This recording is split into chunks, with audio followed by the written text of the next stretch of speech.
আসসালামু আলাইকুম রহমতুল্লাহ। স্ক্রিনে আপনারা দেখতে পাচ্ছেন রাসূল সাল্লাল্লাহু আলাইহি ওয়াসাল্লামকে নিয়ে অবমাননা করার কারণে রাখালরা গ্রেপ্তার না হলেও ফ্যাসিবাদের বিরুদ্ধে লেখালেখির কারণে ফারাবীকে এখনও জোরপূর্বক আটকে রাখা হয়েছে।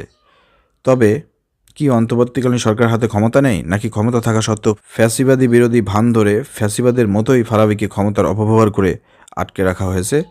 প্রশ্ন তুলেছে তাওহীদি জনতা। দেখেন, খুবই ইম্পর্ট্যান্ট একটি বিষয়। রাখালরা গত কয়েকদিন আগে রাসূল সাল্লাল্লাহু আলাইহি ওয়াসাল্লামকে নিয়ে এবং আল্লাহকে নিয়ে কটূক্তি করেছে। তার বিরুদ্ধে ব্যবস্থা নিতে দেশের তাওহীদি জনতা দাবি জানিয়েছে।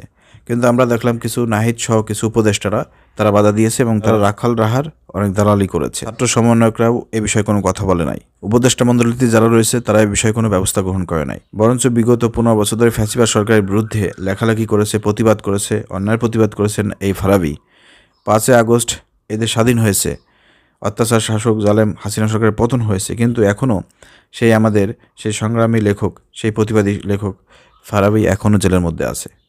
তাকে এখনও বের করা হচ্ছে না, তাকে এখনও মুক্তি দেওয়া হচ্ছে না। অথচ বাংলাদেশে অনেক বড় বড় নেতা, অনেক দলের অনেক সিনিয়র নেতারা, যাবজ্জীবন প্রাপ্ত নেতারা, ফাঁসিদণ্ড প্রাপ্ত নেতারা মুক্ত হয়ে গিয়েছে, কিন্তু এই ফাঁসিবাদ বিরোধী লেখক এই ফারাবীকে এখনও মুক্তি দেওয়া হয় নাই। কারা তাকে এভাবে আটকে রেখেছে, তার মুক্তি দিতে কিসে বাধা, এই বিষয়টা আমাদের তুলে ধরতে হবে। সবাইকে অনুরোধ করব, এই বিষয়গুলো আপনারা শেয়ার করুন, ভিডিওগুলো শেয়ার করুন, পোস্ট করুন এবং এই বিষয়গুলো সরকারের দৃষ্টিতে আনুন।